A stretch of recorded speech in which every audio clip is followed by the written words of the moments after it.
Halo, balik lagi ke channel gue Absolute Kenny dan hari ini agak sedikit berbeda dengan video-video sebelumnya karena kali ini kita lagi mau bahas software 3D apakah yang cocok buat kalian.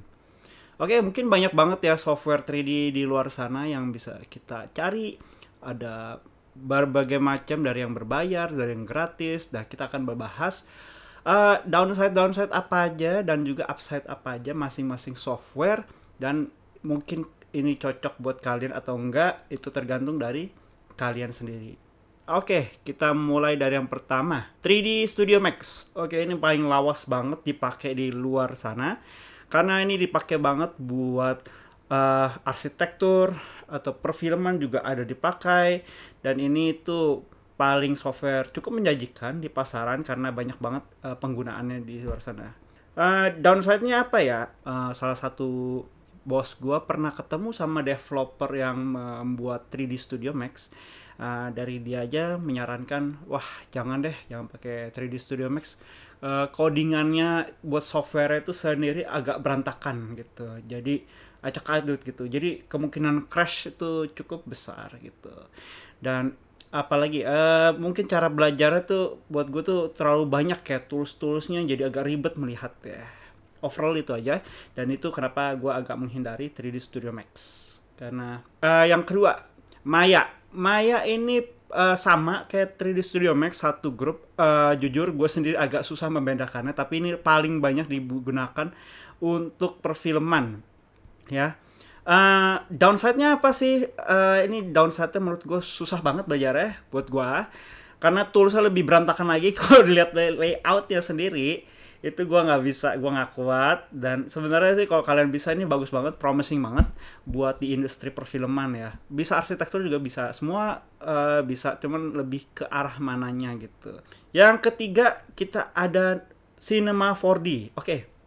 Cinema 4D ini sendiri ini keluaran dari Maxon ya.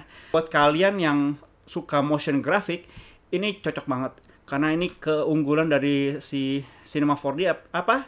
Dia itu mudah digunakan, lebih gampang layoutnya, dan juga lebih friendly lah ya, lebih friendly buat yang pemula-pemula. Kelemahannya apa? Kelemahannya jujur nggak terlalu banyak buat gue juga. Yang kelemahan menurut gue tuh apa ya? Kalau buat di skala perfilman mungkin itu kurang dipakai. Karena beberapa toolsnya lebih robust menggunakan tapi bukannya nggak bisa, tapi beberapa tools perlu ada plugin apa, sehingga penambahan plugin tuh ada resiko crash dan kawan-kawan. Dan juga dia sebenarnya ada pakai X particle, di mana itu ada sedikit coding dikit kalau kalian tertarik. Tapi gua sudah apa ya, karena dulu sempat pegang Cinema 4D, tapi udah lepas setelah beberapa tahun karena ya satu dan lain hal, harus bekerja untuk pembuatan video company profile untuk ya mencari nafkah. Sedangkan Cinema 4D gue itu jarang banget dipakai, diasah, jadi gue udah melepaskan. Berikutnya itu ada Blender. Blender ini gue rasa semua orang udah pakai dan ini gratis di mana-mana, dan gue rasa kalau kalian baru mulai ini cocok banget ya. Kalau secara keseluruhan Blender tuh ya 11-12 ya dengan Cinema 4D dari sudut pandang gue.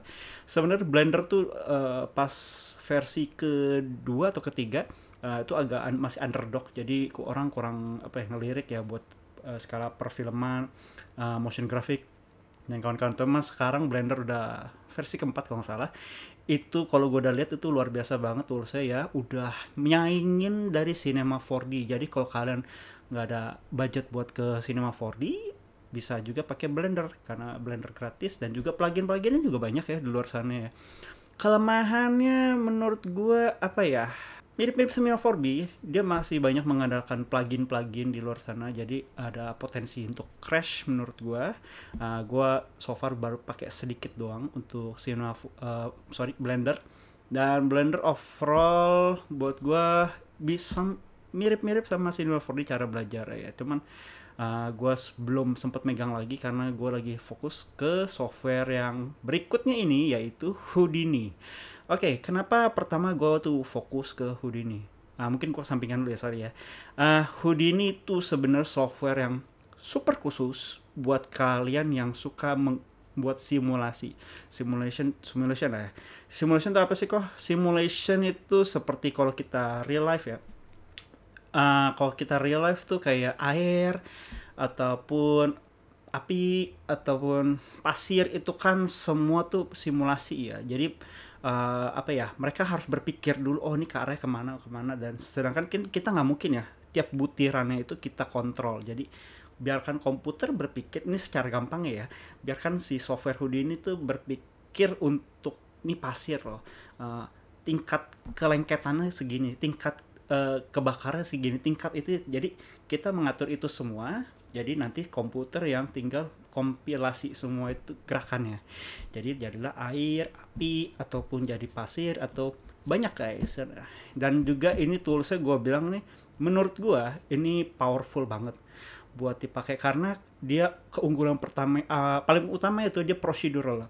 Procedural itu apa sih? Jadi kalau sewaktu-waktu kalian punya klien mau ganti objek, sedangkan simulasi udah dibikin semua dari atas sampai bawah, wah ini mesti diganti lagi, mesti digantiin logonya misalnya, kalian tinggal ganti aja logonya, semua ke bawah bakal ngikutin. Jadi nggak usah kalian compile ulang lagi, ini ulang, langsung cuman ganti satu titik aja itu semua berubah. Dan kelemahannya apa? Jujur ini kalau kalian nggak punya basic coding agak susah menurut gua ya pribadi, cuman nggak menutup kemungkinan. Cuman ini dia pakai sistemnya bukan layer kayak Blender, 3D Max, yang lain. Dia pakai node base. Nah, node base itu sendiri gimana sih kok? Jadi kalau kalian pakai After Effects gitu, biasa kan kalau kalian taruh video pasti ada position, ada transform, ada scale, dan kawan-kawan. Nah, dari Houdini sendiri itu sama kayak gitu, cuman perbedaannya pas kalian taruh misalnya objek 3D-nya, dia tuh punya variabel dasar doang kayak size apa gitu bla bla bla. Tapi kalau kalian mau modifikasi, kalian perlu tambahin satu node base ya, kalau bisa dibilang kayak berakar gitu. Jadi nih objeknya lo, oh gue mau gerakin loh, oke ini loh node-nya, akarnya ini yang buat gerakin. Oke udah, gue mau berubah, gue mau ambil dong jadi partikel aja. Oke, nih tambah lagi di bawahnya, bawah jadi berakar ke bawah gitu. Dan itu kalau kalian nggak punya fundamental untuk coding itu agak susah ngikutinnya, karena itu berdasarkan hierarchy banget gitu. Tapi kalau kalian udah ngerti itu tuh ini powerful banget gue bilang, karena plugin nggak apa ya, plugin tuh dikit banget tapi overall tuh stable banget ya pluginnya. Dan kalau nggak usah, ini kan lebih fokusnya ke simulation, tapi kalau kalian pengennya ke arah bisa Blender juga kayak motion graphic, nggak usah masalah, dia ada plugin juga. Dia pakai plugin namanya, sorry gue lupa, Mobs ya, Mobs. Jadi kalau kalian bisa download Mobs, beberapa fitur mungkin ada di Cinema 4D ataupun di Blender, itu bisa kalian pakai juga di situ. Oke, sorry itu gue terlalu banyak ngomong karena gue lagi pakai Houdini, jadi itu kedetailan yang bisa gue ceritain buat pakai Houdini. Oke, yang berikutnya ada ZBrush. ZBrush itu sendiri dari selama gue melihat industri ini lebih fokus untuk sculpting. Sculpting itu apa sih kok?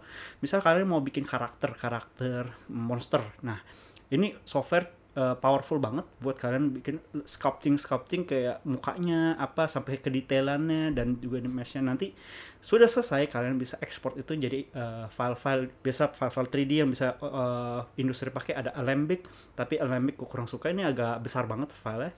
Yang gue suka FBX. Nah, FBX ini paling lawas dipakai. Dan juga ada OBJ. Ini kalau bisa dibilang tuh nggak terlalu detail tapi gets the job done. Sisanya banyak karena gue gak gitu tahu lagi karena itu tiga tipe format 3D yang biasa dipakai di industri gitu.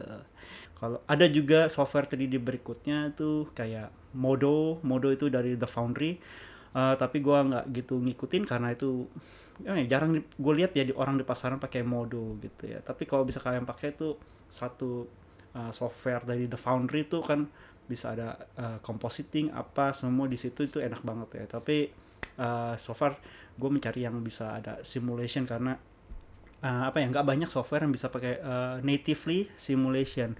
Cinema 4D bisa tapi ada pluginnya. Blender bisa tapi ada pluginnya.